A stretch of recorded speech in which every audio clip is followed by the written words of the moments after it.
Buenas noches. Hoy es jueves 7 de noviembre y comenzamos nuestro espacio dedicado a las grandes obras criminales, a esos personajes que son recordados en la historia de la sociedad por la brutalidad de sus hechos. Hoy, acudiendo hasta la terrible historia del fotógrafo Bondage que se convirtió en un asesino en serie, pero también nos quedaremos por la zona con la que nos ha tocado más de cerca. Aunque como siempre, todo esto no lo hago solo, lo hago junto con mis dos compañeras, Patricia Torres y Miriam Rivero. Buenas noches a las dos. Buenas noches, José. Hola, buenas noches. Y ahora sí, comenzamos Crímenes de la Historia.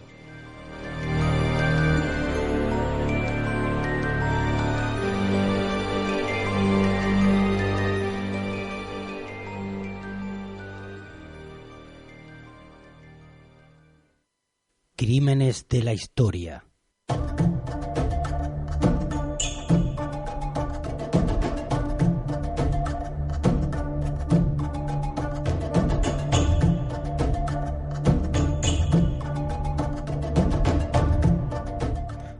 Ya lo avanzábamos en el comienzo de este programa. Como cada semana nos acompaña esta noche la historia de un personaje que no deja indiferente a nadie. Nuestro protagonista de hoy utilizaba su objetivo como gancho para todas esas mujeres que buscaban un mundo mejor, ser artistas, modelos reconocidas. Y lo logró en cierta manera, aunque con un final que nadie podía imaginar. Pero ¿de quién estamos hablando? Sin ir más lejos, esta noche se la dedicamos a él, al fotógrafo asesino, a Harvey Gladman.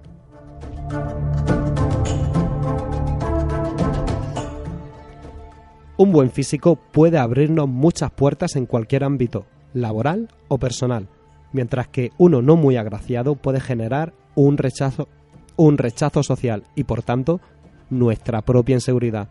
En el caso de ciertos criminales con una ira y crueldad contenidas, utilizan determinados ganchos para captar a sus víctimas. Y en esta noche, el gancho es justo eso, la fotografía. Harvey Gladman, más conocido como el fotógrafo asesino, utilizaba su supuesto estudio para captar modelos dispuestas a hacerse un book.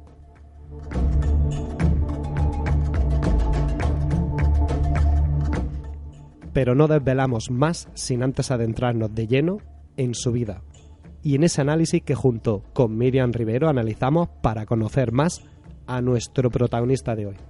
Tenemos la creencia de que las nuevas tecnologías y los avances en nuestra sociedad hacen que los homicidas sistemáticos sean más listos y estén en nuestros días mejor preparados. Sin embargo, esto es un error, ya que si miramos al pasado y analizamos los modus operandi de algunos asesinos de hace 70 años, vemos que en su forma de seleccionar, capturar e incluso matar a sus víctimas no ha variado tanto como lo que encontramos hoy.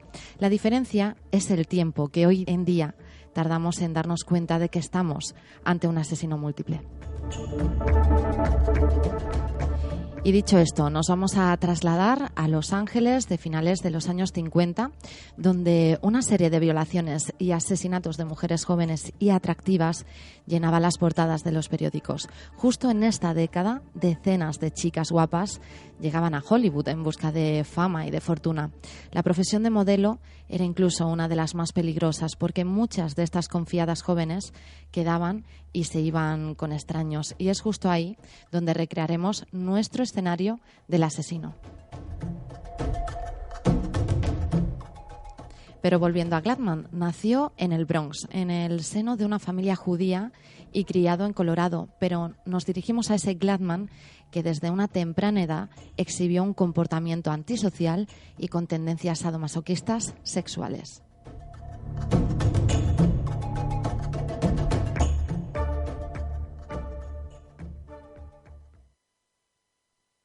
Harvey Murray Gladman nació en Colorado el 10 de diciembre de 1927. Él no fue bendecido con el don de la belleza, siendo este frecuentemente víctima de burlas por parte de sus compañeros de escuela, su familia y por encima de todo, de sus compañeras, las cuales lo rechazaban siempre cuando él intentaba acercárseles.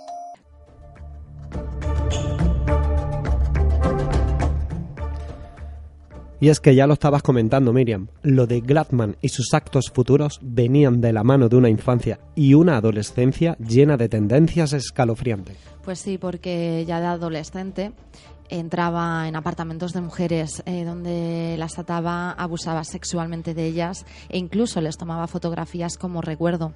Fue atrapado, de hecho, en un acto en 1945 y acusado de intento de robo. Pero menos de un mes después, todavía en libertad bajo fianza, en espera de juicio, secuestró a una mujer y abusó de ella antes de dejarla ir. Ella fue a la policía. Y por tanto, Gladman fue a prisión. Sí, pero solo durante 8 meses. Una vez fuera de la cárcel, Gladman se mudó a Albany, en Nueva York, donde comenzó de nuevo porque no podía parar. Así que de nuevo fue arrestado, esta vez en el año 1946, pero fue por una serie de asaltos. Internado en el New York State Reception Center, en Almira, y luego en Sing Sing Correctional Facility, donde los psiquiatras de la prisión lo diagnosticaron como un auténtico psicópata. Sin embargo, como le ocurre a este tipo de psico-killers, fue un prisionero modelo y salió en libertad condicional en 1951. Y regresó a Denver en ese mismo año, viviendo allí hasta 1957, donde trabajó como técnico de televisión y también contrataba a mujeres jóvenes para posar para él en situaciones de esclavitud.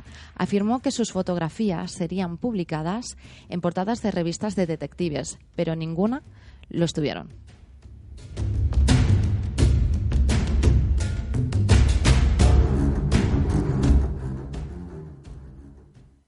Por lo que a la edad de 17 años consiguió una réplica casi exacta de un revólver y comenzó a acechar en las calles a mujeres solitarias para amenazarlas y que se quitasen la ropa enfrente de él, y por un tiempo con eso bastaba.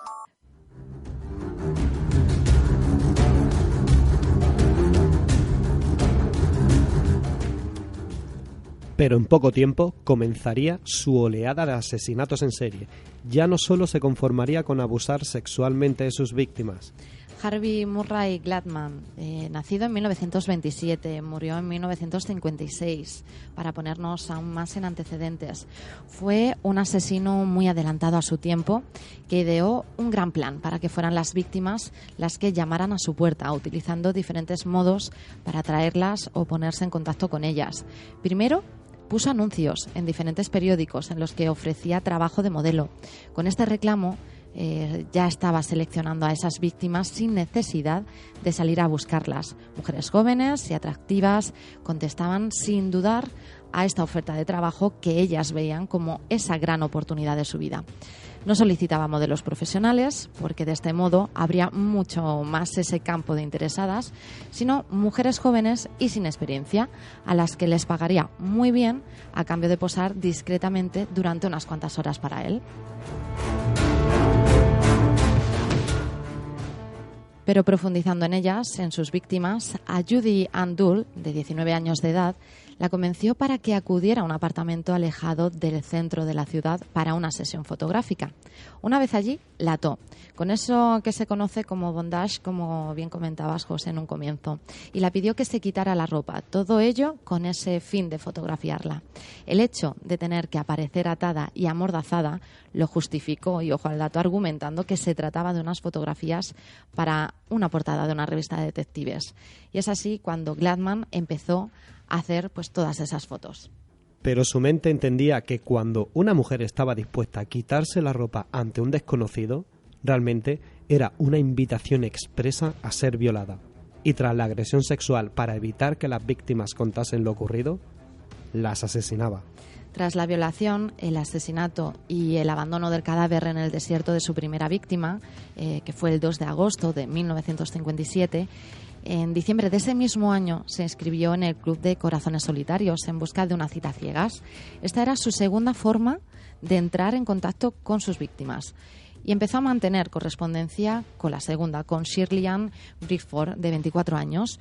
Su primer encuentro fue en marzo de 1958, encuentro en el que a punta de pistola violó a la joven dentro de su coche. Después de maniatarla y amordazarla, la trasladó al desierto y, tendiendo una sábana en el suelo, le pidió que se sentara para la nueva sesión de fotografía.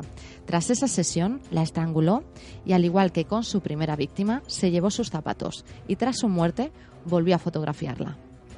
Entre el primer y el segundo asesinato transcurrieron casi 7 meses, que es el típico periodo de enfriamiento que tienen los asesinos en serie, y solamente 4 para el tercero, seguramente porque sus deseos cada vez eran más incesantes y necesitaba satisfacerlos con más rapidez, y posiblemente su ímpetu sexual fue increciendo. En esta tercera ocasión, José comenzó a leer anuncios en los periódicos de jóvenes que se ofrecían como modelos, y así encontró a esa tercera víctima de la que estabas comentando. Una muchacha de 24 años que se ofrecía para posar desnuda.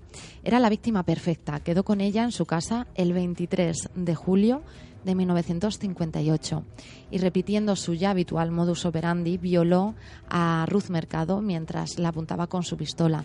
Después la llevó en su coche al desierto y, en la misma sábana blanca donde puso a su segunda víctima, tumbó a Ruth y comenzó a fotografiarla.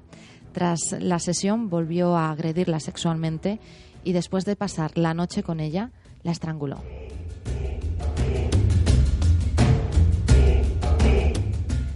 Nuevamente hizo fotografías al cadáver y por la mañana recogió sus zapatos y, en este caso, también su ropa interior. Pero su modus operandi no estaba cambiando a la hora de secuestrar a sus víctimas, volviéndose cada vez más impulsivo, más temerario, y lo que hizo que cometiera un error. Y ese error llegó con Lorraine Vigil, que logró escapar del coche de Gladman.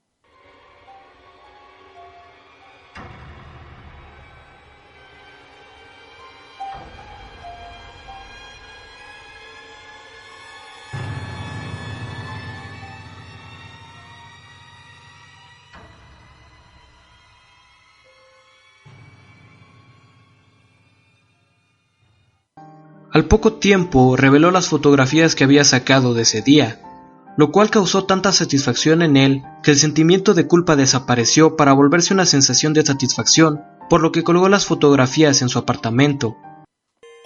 Todo ocurrió como con las chicas anteriores. La amenazó con una pistola y la llevó al desierto para abusar de ella y posteriormente matarla. Sin embargo, Lorraine se defendió, ocasionando un forcejeo con el asesino. La batalla duró hasta que una patrulla que estaba haciendo rondas en el desierto los encontró, y la chica logró salvarse.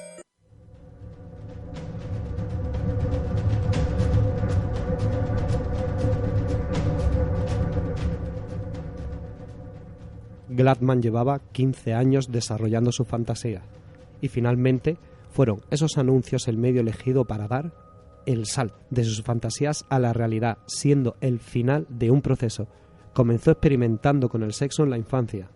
En la adolescencia intentó ligar con chicas sin mucho o ningún éxito. Se coló en las habitaciones de algunas de estas chicas que le gustaban y les robó ropa interior, llegando a cometer agresiones sexuales menores para finalmente terminar violando y matando. De hecho, un dato de interés es que la escritora Mary Higgins Clark utilizó la historia criminal de este asesino en serie para escribir su novela Le gusta la música, le gusta bailar, publicada en el año 2000.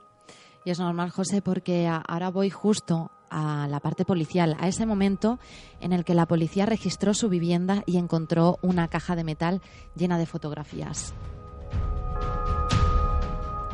Gladman fotografió a sus víctimas en diferentes posturas y en diferentes momentos. Primero fotografió a su víctima con una mirada de inocencia en su rostro, como si realmente estuviera disfrutando de esa sesión de modelaje.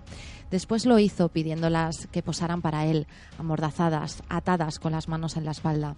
Y para tranquilidad de estas jóvenes, les pedía que su expresión fuese de miedo y de angustia, aunque él sabía perfectamente que esa debía ser su expresión real. Fotografió a sus víctimas mientras eran violadas y finalmente las fotografió tras asesinarlas. De hecho, las fotos post-mortem son las que realmente revelaron la verdadera naturaleza de Gladman, ya que mostraban cómo habían colocado los cadáveres de sus víctimas. En ellas se veía que Gladman mató a las 3 mujeres no para cubrir los secuestros y las violaciones y evitar así ser detenido, sino para conseguir las fotos que eran la parte esencial de su comportamiento, su deseo de control y sumisión de las mujeres mirándole a los ojos. Las numerosas fotografías que hizo a sus víctimas impactaron fuertemente al jurado. Si tenían a un sujeto que aparentaba ser insignificante, delgado, con grandes gafas, pero en realidad estaban ante un cruel asesino en serie. Pequeño, flacucho y muy poco atractivo, con unas grandes orejas y de apariencia enfermiza. Gladman vivía en un mundo de frustración y fantasías sexuales. Su infancia quedó marcada también por esa fealdad, por su complejo de inferioridad y por el rechazo femenino. Y el tiempo lo convirtió en un fotógrafo voyerista que disfrutaba haciendo fotos a sus víctimas, ya que le recordaban que sí podía tener el control sobre las mujeres. En ese momento, todas ellas le hacían caso.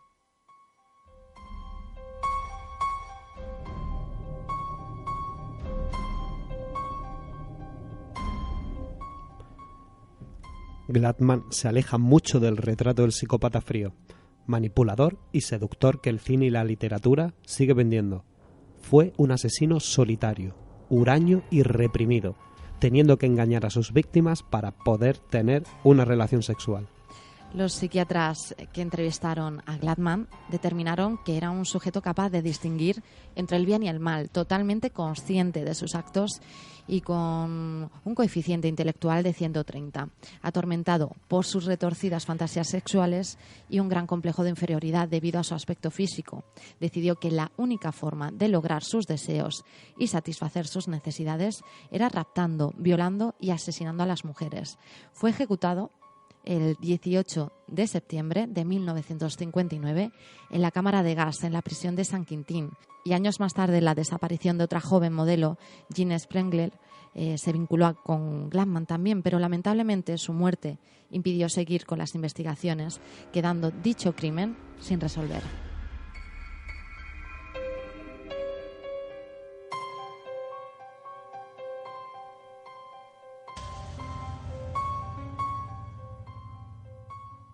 Crímenes de la historia.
Y ahora sí, con esta sintonía nos movemos hacia esos crímenes nacionales, a veces incluso locales, propios de la ciudad de Granada, que es desde donde emitimos, sucesos que tampoco dejan indiferente a nadie, y muchos de ellos incluso por las dificultades del momento en el que transcurrieron y que siguen sin esclarecerse a día de hoy.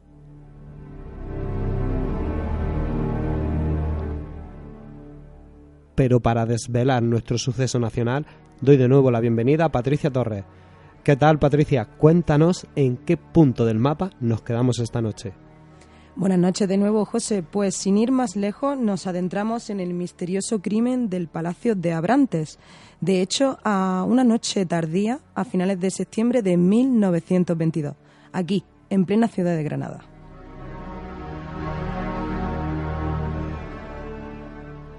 Duraban aún los ecos festivos del famoso concurso de cante jondo, celebrado en la Plaza de los Aljibes de la Alhambra, en este junio de este mismo año.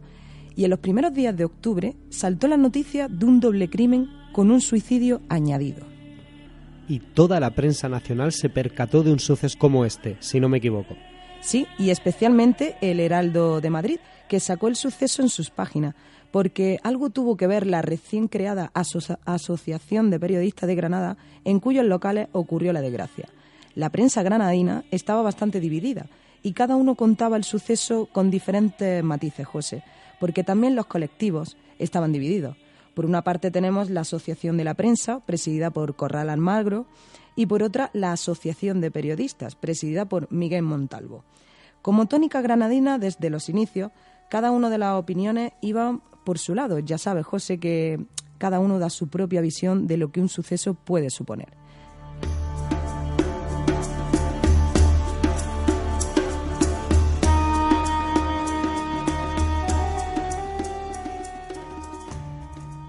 Se narra o dicen que a las 2 de la madrugada del primer domingo de octubre, un vecino de Fuentevaqueros, apodado Juanillo, el de la Juana, irrumpió como loco en los locales de la Asociación de Periodistas, que tenía su sede en una planta del Palacio del Duque de Abrantes, con entrada por la antigua calle Sierpe Alta, donde se hallaba entonces la taberna de la Verbena de la Paloma, muy conocida.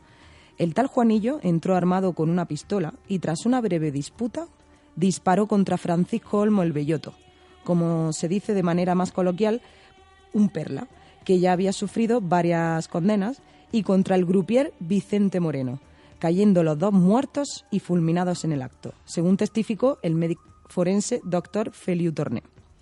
El resto de personas que ocupaban aquel local huyeron precipitadamente, y aunque al día siguiente la policía detuvo a 7 individuos más para ser interrogados por el juez Rafael Vigaray, acabando luego todos en la prisión provincial, no obtuvieron mucha más información. Bueno, y es que si contextualizamos la época, en esos años no se permitía el juego a ningún ciudadano. Exactamente, José, de ningún tipo. Y al parecer en aquellas dependencias se refugiaba una clandestina sala de juego que por entonces estaba prohibida, claro. Y sigo con la trama, porque mientras tanto el asesino Juanillo, al que por cierto, ojo al dato, le había tocado la lotería hace poco, huyó camino del cementerio para, según le comentó al vigilante apodado El Sabañón, esperar a los cadáveres cerca de la mimbre. Pero acosado por la policía, acabó pegándose un tiro en la sien, dejando a su mujer viuda y con 2 hijos. Esta tragedia dio pie a una encarnizada disputa entre periodistas de las distintas asociaciones.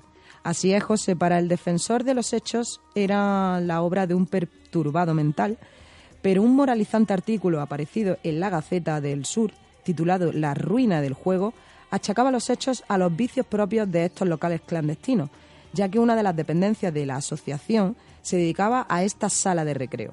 Así decía uno de los párrafos: ¿cuántos cayeron en las engañosas redes de ese veneno, más sutil y más seductor que el propio opio? Lo que parece es que había en el fondo como ese deseo de desprestigiar a la recién creada Asociación de Periodistas, ¿no?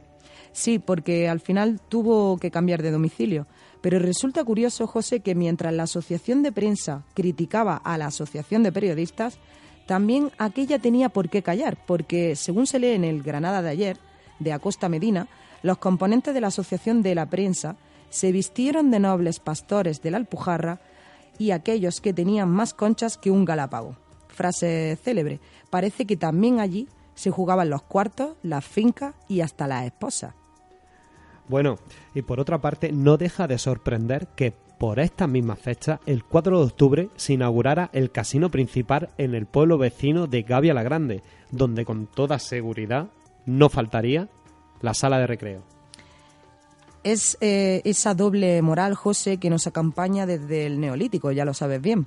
Como ejemplo, contamos con la obra de Gil Gabrieto, titulada Mesa de León, un periodista entre los siglos del 1859 y 1937, donde todo este halo de misterio y de sucesos no queda aquí, porque como apunte curioso, me gustaría también destacar el viejo granero del Palacio de los Duques de Abrantes, que hoy en día es un afamado local de café y copa, ya lo sabes lo que es el granero. Este curioso edificio perteneció a don Antonio de Bobadilla y Peñalosa, señor de Pino y de Beas, duque de Abrantes, descendiente de los reyes de León, hijo de uno de los conquistadores de Granada, que fue Francisco Peñalosa, del que heredará todo su patrimonio. Desde hace tiempo suceden en este lugar de ocio nocturno muchos sucesos extraños: vasos que se rompen, susurros a los oídos de los camareros, luces que se encienden y se apagan, sombran en esos arcos. Los trabajadores hablan claramente del fantasma de este granero. Algunos investigadores han analizado con profundidad el sótano de este granero y han grabado hasta incluso psicofonías donde se aprecia el nombre de un tal Lorenzo y han captado la imagen de un monje vestido de negro. Las explicaciones que se le da a todo este tipo de fenómenos es que es muy probable que este antiguo granero estuviese en su día conectado por pasadizos con algunos de los conventos que había cercanos, como el de las Carmelitas Descalzas, y posiblemente se cometiesen o se cometieran en los sótanos de este granero algunos sucesos bastante trágicos o incluso algún crimen como el que narrábamos hoy anteriormente, donde podemos decir, José, que este palacio no solo esconde fiestas, jolgorios y encudrimientos, sino también una serie de sucesos y fenómenos que no dejan a nadie indiferente y que queda y quedará en la historia de nuestra Granada.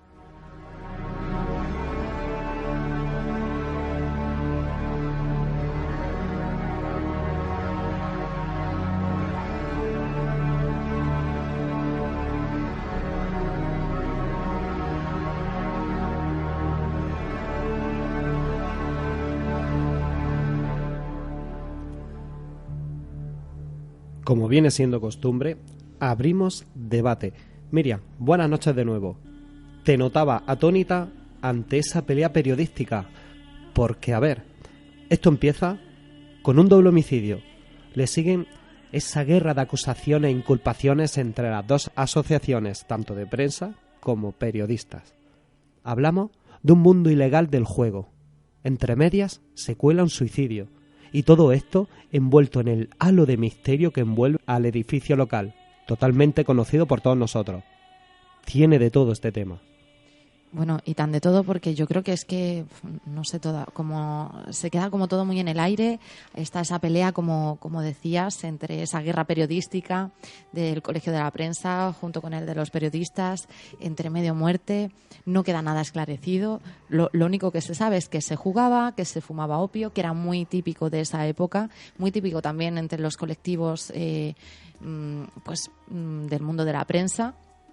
Entonces, no sé, yo creo que quizá se le dio más importancia en los medios de antes a lo que era ese conflicto entre ambos bandos, más que a las muertes en sí, que siguen pues estando ahí sin saber nada de ello.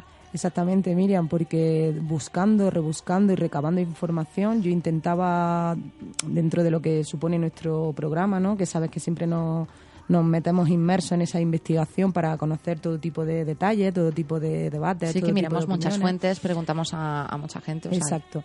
Y más allá del crimen que hemos narrado, que hemos comentado anteriormente, no he encontrado ningún otro dato esclarecedor.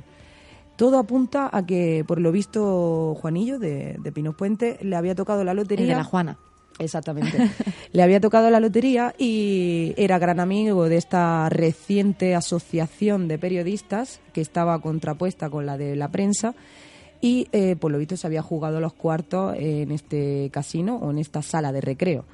Y a quien le había ganado esos cuartos, pues se le fue un poco la perola porque, claro, le había tocado la lotería, ¿no? Y en menos de X días lo había perdido todo. Entonces se presentó allí y en medio de un enzarzado, forcejeo o algo así, ¿no? Pues se dispuso y disparó a 2 personas.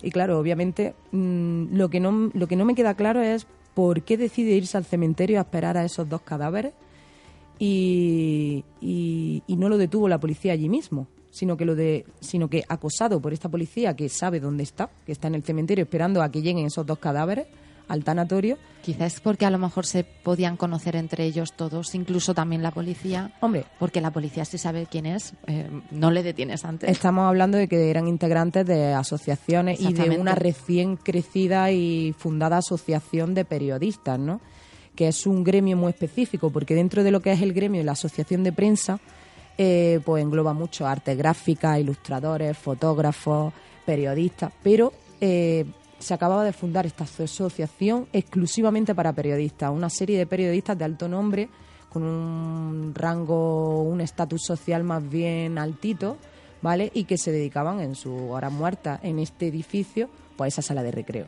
Sí, pero como muy bien ha dicho Patricia, antes cuando estaba comentando el crimen, todo el mundo desapareció. Uh-huh. De hecho, la policía fue a las horas siguientes, cuando ya se había quedado la sala totalmente vacía, cuando claro, salieron... pero porque estaba prohibido el juego, entonces es normal que todo el mundo huyese. Entonces, lo que le pasó a nuestro protagonista, a nuestro criminal, que luego fue una víctima, yo creo que él tuvo el sentimiento de culpa, se arrepintió, estaba esperando en el cementerio a que llegaran los cadáveres, y yo creo que fue tanta la presión que tuvo de perder todo el dinero que le había tocado en la lotería, cómo iba a afrontarlo con su mujer, con sus hijos, el crimen que acaba de cometer, se suicidó. Exacto. Sí, bueno, es la parte quizá más lógica, ¿no? Ese sentimiento de culpa que bueno, pues después de haber podido ser la persona más feliz del mundo, a arruinarte todo lo que va a ser tu vida o ese futuro, ¿no?, que tenías. Lo que sí me da vueltas, ¿no?, en la cabeza es quizá pues ese tratamiento frío que se hace, o morboso, mejor dicho, que se hizo por parte de la prensa, de ese Heraldo de Madrid, donde básicamente pues de lo que más se habla, más que del crimen en sí, es de esa disputa entre los dos colectivos, y también de toda esa zona de recreo que, bueno, que al fin y al cabo pues ya salió a la luz una vez pasaron estos hechos que estabas comentando. Exacto. O sea, que da igual los muertos, que lo importante era esa guerra entre periodistas. Si es que, como pasa hoy en día, se usan las noticias para camuflar otras noticias. Esto fue lo que pasó aquí, vamos, totalmente. Lo vivimos a la orden del día. Verdaderamente hoy en día vemos por la tele sucesos de los que nos dan una pincelada de información y ya dan de por sí de que esa pincelada de información se va a quedar en nuestra memoria, cuando luego los contrastas con otros diarios, otras fuentes, otras páginas web, por ejemplo, o otros noticiarios, y dices, ostras, no, espérate, que esta noticia tiene más trasfondo, que esto no ha pasado por esto, ha pasado por esto, ¿no? Entonces, a mí, por ejemplo, buscando información sobre este caso, me da pena porque la memoria de Francisco Olmo, el Bellotto, pues queda un poco en el aire, igual que el del grupier Vicente Moreno, un trabajador de la sala de recreo que había contratado esta reciente asociación de periodistas, ¿no? Y que, como bien decía Miriam, todo el mundo salió escopeteado de esa sala para que no los pillaran, porque estaban haciendo algo prohibido, ¿no? Y esa doble moral de, bueno, creamos la asociación de periodistas, tenemos una sala de recreo, la asociación de prensa, por otro lado, también tenía otra sala de recreo. Entonces aquí... Pero eso sí me como que sí lo acepto más, ¿no? Porque sí es verdad que en el terreno de los periodistas siempre han sido como muy avanzados a la hora de hacer cosas. Esas salas de recreo pues se daban mucho, era como con la ley seca, ¿no? En sitios donde se podía beber cuando estaba prohibido. Estamos hablando de que son asociaciones tanto de prensa como de periodistas, es decir, gente que está más enterada que cualquier persona de pie a calle, de normativa, influencias, noticias. Exactamente. Entonces, claro, todo este halo de misterio y tal. También me gusta hacer hincapié en dónde ocurrió, ¿no? Que fue en el Granero, la discoteca que hoy en día conocemos como el Granero. Bueno, claro, es que luego has hablado también de psicofonías. Exactamente. Es que eso es otra parte de este famoso suceso que hemos puesto sobre la mesa hoy. Realmente esa es la guinda que pone el pastel. Claro, ¿no? ya es como que falta más. Envuelve en el halo de misterio que tenemos en este crimen de esta noche. Exactamente.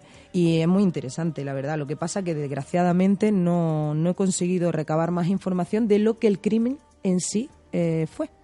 Sí he encontrado más opiniones diferentes de la Gaceta del Sur, de Madrid, pero todo en función a esa discrepancia que había entre las dos asociaciones, sí, porque ¿no? Del crimen en sí. Exactamente, porque era como, bueno, las víctimas en sí, pues tampoco, porque lo que daba morbo era esa disputa entre las dos asociaciones. Exacto. Pero bueno, sí es verdad que, como decía José, o sea, la guinda ya para terminar de culminar con esta historia es todo ese ruido de los vasos que se caen, la famosa voz que llama a un tal Lorenzo.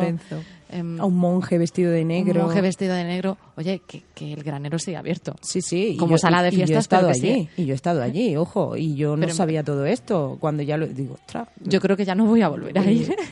No, me pilla mal de hora, ¿no? Pero Bueno, nosotros sabemos que siempre, el granero siempre tiene una historia un poco oculta detrás, y lo bueno de lo que nos sirve Crímenes de la Historia, porque nosotros intentamos ser totalmente imparciales e informar a la gente, y aquí tenemos pues un tema más en el que esperemos que os hayamos aportado algún dato nuevo para que sepáis qué es lo que está pasando en nuestra ciudad. Yo a ti te he visto, José, con muchas ganas cuando has escuchado lo de las psicofonías, que lo mismo un Crímenes de la Historia lo grabamos ahí en el granero. Sería súper interesante.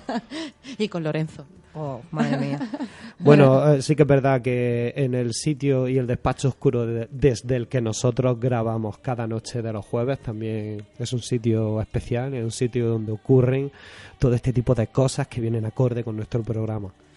Nos ayuda un montón.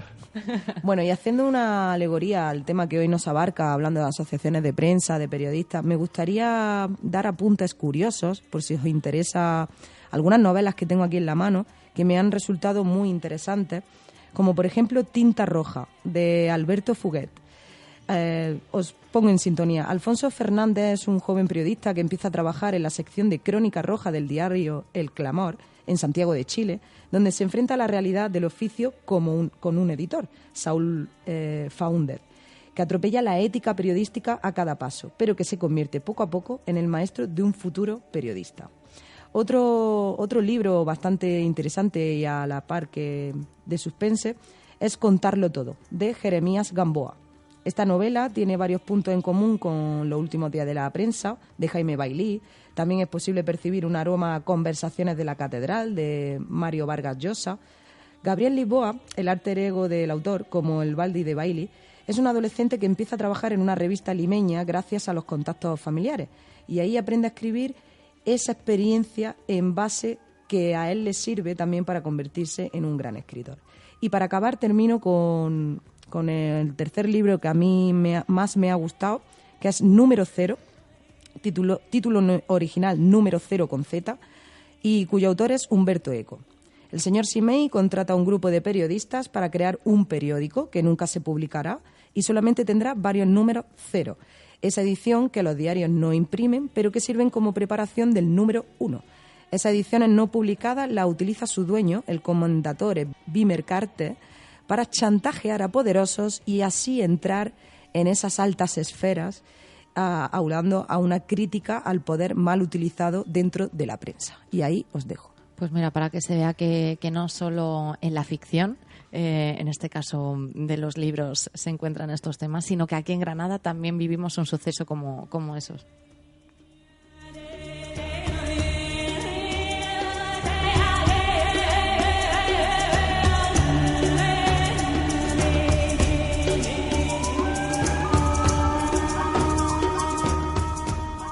Y ahora sí, volvemos a rescatar esas opiniones de la calle, que ya sabéis que nos gusta daros también cobertura en nuestro programa. Y esto es lo que nos habéis dicho sobre este crimen.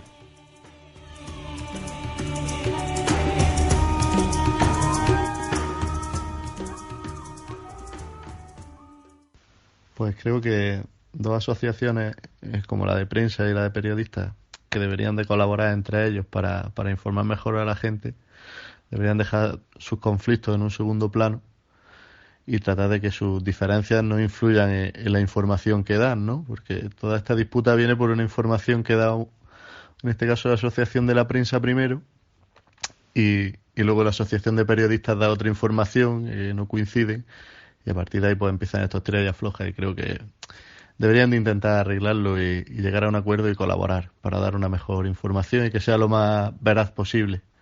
Bueno, también sí es cierto que estamos hablando de un suceso que pasó en los años 50. Lo que pasa que a día de hoy se sigue haciendo esa confrontación, ¿no?, entre medios. También lo vemos a día de hoy. Sí, yo creo que las rivalidades van a existir siempre, pero sea en los medios de comunicación o en cualquier otro sector van a existir siempre, pero deben de colaborar al fin y al cabo. Todos se dedican a lo mismo. Y entiendo que todo el mundo quiere dar la noticia en primicia siempre, ¿no? Y eso supongo que será lo que más conflicto crea. Pero bueno, creo que deberían de colaborar entre ellas porque al final el oyente o el espectador son los que deben de salir beneficiados de esa información. Pienso, habiendo leído el artículo, que está claro que había una competencia importante. El colectivo en sí seguramente tendría un poco el monopolio, por así decirlo, y además se vieron amenazados por el nuevo colectivo. Es decir, esa nueva asociación de periodistas seguramente supondrían una amenaza potencial, está claro, porque tampoco a lo mejor le habrían dado motivos, nunca se sabe. Y el caso es que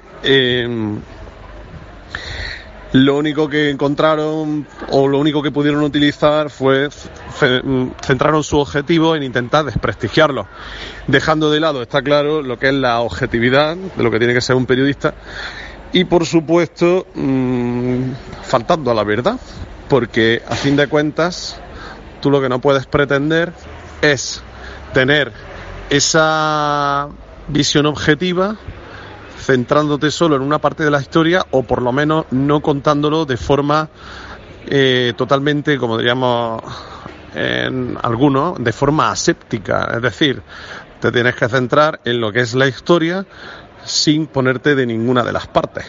Sobre todo si tienes intereses, ya sean políticos, económicos o del tipo que sea, ¿vale? El tema de lo paranormal que se ve al final, bueno, yo creo que es un poco de sensacionalismo barato del que suelen hacer muchos medios y del que se sirven para intentar seguir siendo el centro de atención, ya sea a nivel periodístico o del tipo que sea.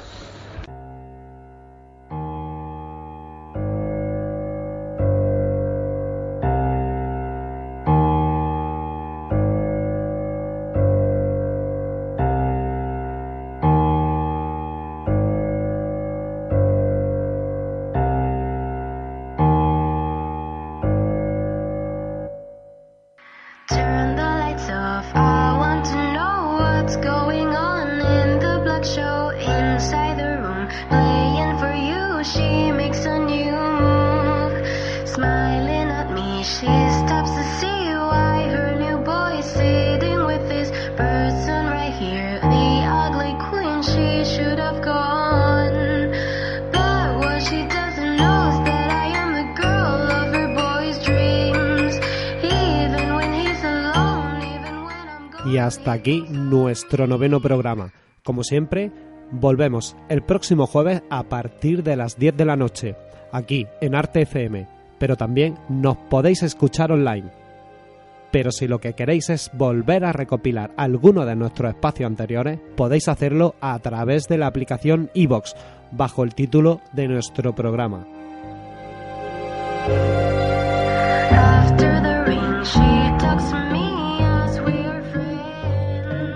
Y como despedida escuchamos Melody of a Murder de Scarlet Rose. Y ahora sí, nos vamos hasta la próxima semana. Buenas noches.